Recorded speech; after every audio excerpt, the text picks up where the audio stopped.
You're listening to The Storage Papers.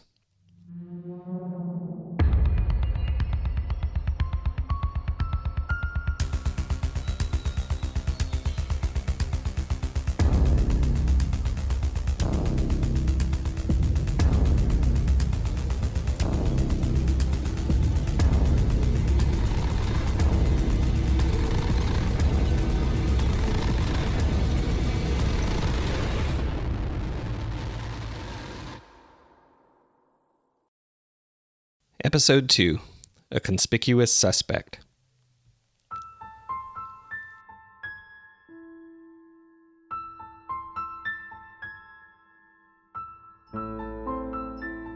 Law enforcement has to be one of the toughest jobs imaginable, especially in today's world where there have been so many issues related to racial tension and the growing concerns of fair treatment by the police. A police officer must find that delicate balance between maintaining an element of personal safety and protecting the public. As I've begun digging into these files, I realize now more than ever what kinds of things are intentionally placed into police reports and what kind of information remains hidden, regardless of their pertinence in any ongoing investigation. This document appears to be a letter to someone named Ron, assuming he's a civilian, from a detective Mark Anderson. It doesn't mention which agency he's from, but it reads, Ron, it's been a long time. I hope you're doing well. I was told you're still looking into these kinds of things. This is another one I will unfortunately be unable to include in our active investigation, but I do think it's pertinent.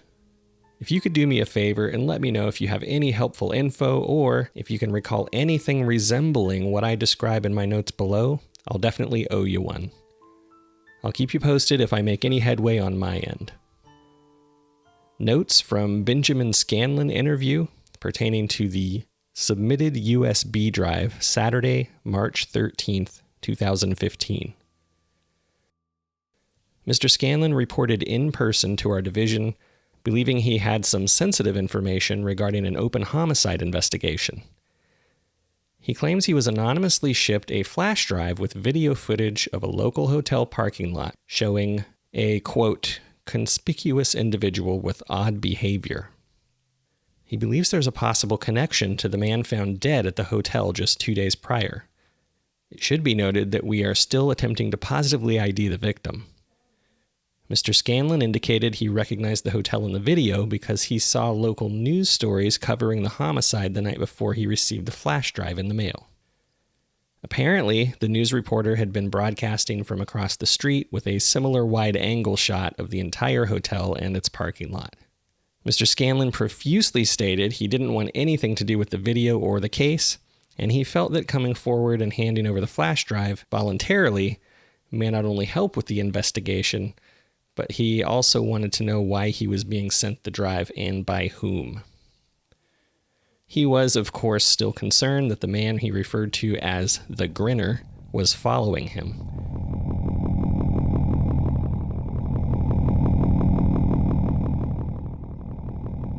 And there may be some kind of a connection to this flash drive.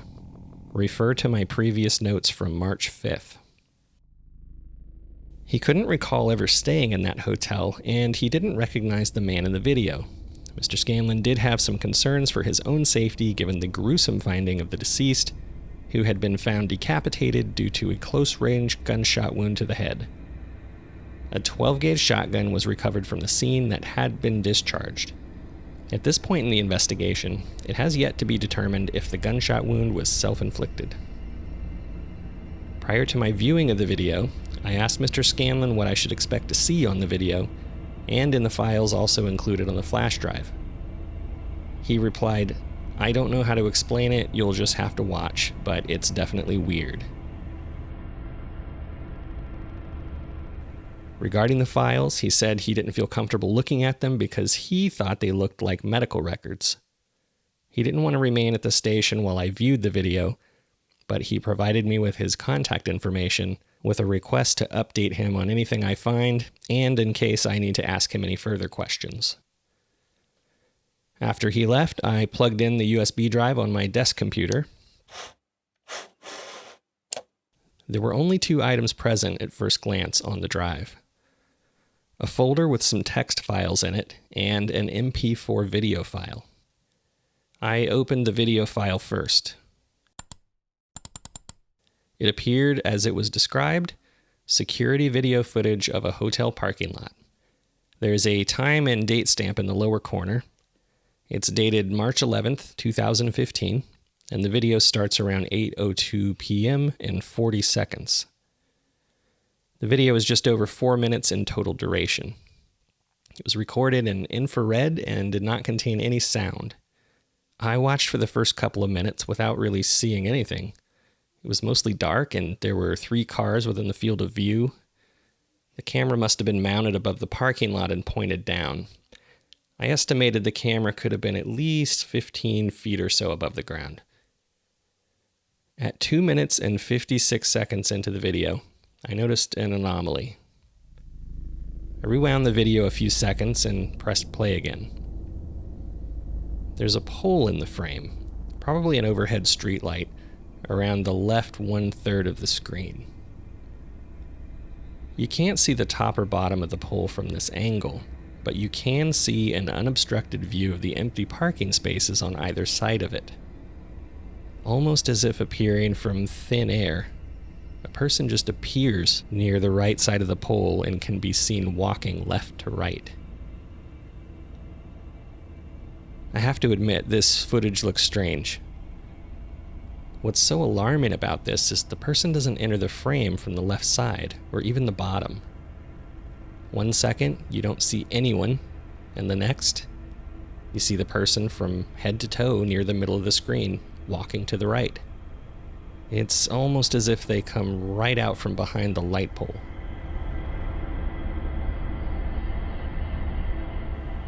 At first glance, I can't see any evidence that the video has been clipped or altered in any way.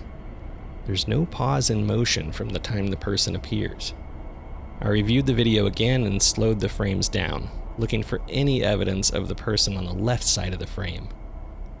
I saw nothing. It's almost as if someone photoshopped the person into frame starting on the right side of the pole. The width of the person's body, once they're out from behind the pole, is much wider than the pole itself on the screen. So you'd think you'd be able to see them, even if they'd been standing behind the pole the whole time. It's as if they appeared out of the darkness behind the pole and got caught on camera walking to the right. I rewound it several times again. I wanted to see if the time stamp skipped a few seconds, which could have accounted for this appearance. I was thinking maybe someone split the video in editing. The timestamp upon review indicated continuous recording. I invited my partner, Detective Collins, to view the video, and he immediately dismissed it as being tampered with. It was his belief that someone had pulled off an elaborate hoax given the circumstances of the mysterious appearance of the video and the widespread media coverage. I'm not sure I agree with his assessment, but I'll send the video out for further analysis. I reviewed the video time and time again, and I just couldn't put my finger on what was so peculiar about it. I paused the video on a frame that appeared clearest and printed a still shot to place in the case file. Staring at the paused screen, I examined the person's clothing. It looked like he was dressed in all black. It was a Caucasian man with a buzz cut, or he may have even totally been bald. The resolution on the video was somewhat fuzzy, and it was pretty dark except for what little street light you could see. So I decided to continue watching at quarter speed. The video clip was almost over. The very last portion of the video was what truly unnerved me. Either this was a hoaxed video, pulled off very well, or it was some pretty solid evidence of the paranormal. Either way, for fear of ridicule and to avoid persecution at work, I decided not to share the video to its full extent in the homicide investigation. This man in the video walked right up to one of the windows in the hotel and peered in. I confirmed from the room number on the door that it matched the room number where the victim was found. Something about the way he moved was unnatural. He had kind of a fast-paced timing to his stride, and the way his arms didn't swing when he walked just seemed off. They just dangled fairly motionless by his side. Even the size proportion of the man's head seemed strange. The video showed about 5 or 6 seconds of the man looking in the window. Then he started a weird combination of maneuvers with his head to view the inside of the room. I've never seen someone with that range of motion of their head or neck before. His head darted up and down, side to side, and it even appeared as if his neck grew in length, but I couldn't be certain due to how low the resolution was of the footage. Then I noticed him doing something seemingly impossible. His head turned nearly 180 degrees to face the camera so that his chin was almost behind his spine. It was almost as if he suddenly became aware of the camera or that someone was watching, and his movement became more stealth-like. With his head still turned completely around, he walked backwards slowly, keeping his head in the same position as he moved closer to the camera. He appeared to look upward to gaze directly at the lens, then he cocked his head backward and turned his head to the side, the same way a dog would when it looks confused. It was fairly dark where he was standing, and it was difficult to make out any of the facial features. Perhaps it was a result of the lighting or the infrared, but his eyes, they appeared large and solid black.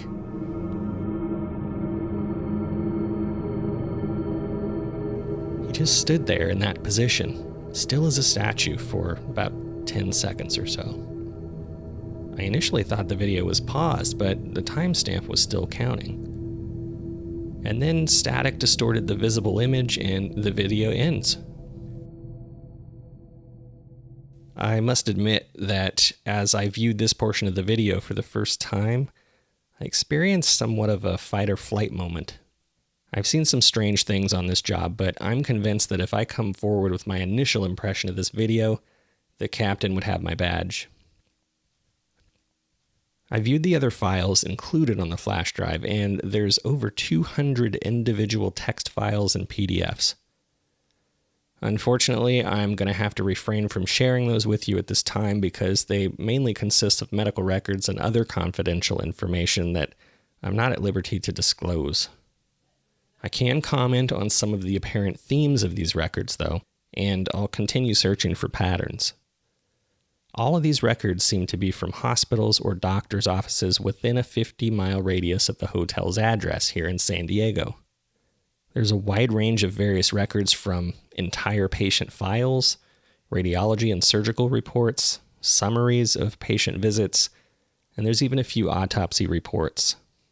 All of them that I've seen have abnormal findings of some kind, including symptoms like headaches, seizures, unexplained bleeding, periods of missing time. There's psychological evaluations, detection and removal or attempted removal of foreign bodies of unknown origin. And in some instances, there were pathologies that may appear and or disappear from medical tests for unknown reasons over time. This case is really throwing me for a loop. I'm going to have a tough time justifying the validation of these records unless I can somehow tie them to an active investigation. I think it's a little early to say that might be possible for this one, but I'll dig into these and see if I can cross-reference any of these records with the homicide investigation from the hotel. I will keep you posted if I learn anything new. Thanks for your help, Mark.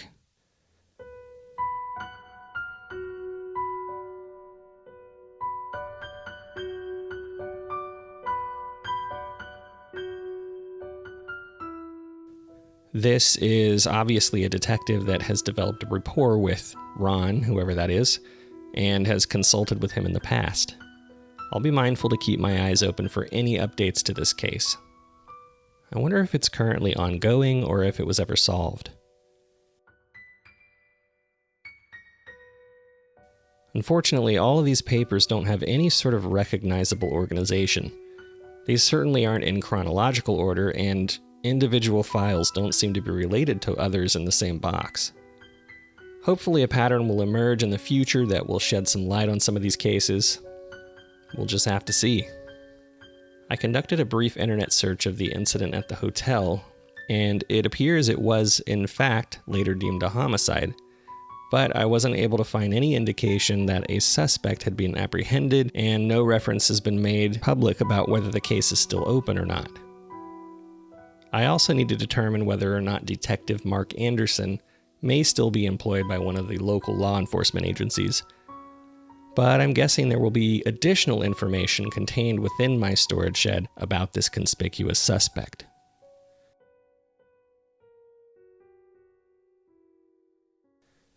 As a general announcement, please consider reaching out to me if you have any pertinent information regarding this case, either by social media or email. You can direct message me on Twitter and Instagram at The Storage Papers. You can also email me at thestoragepapers@gmail.com.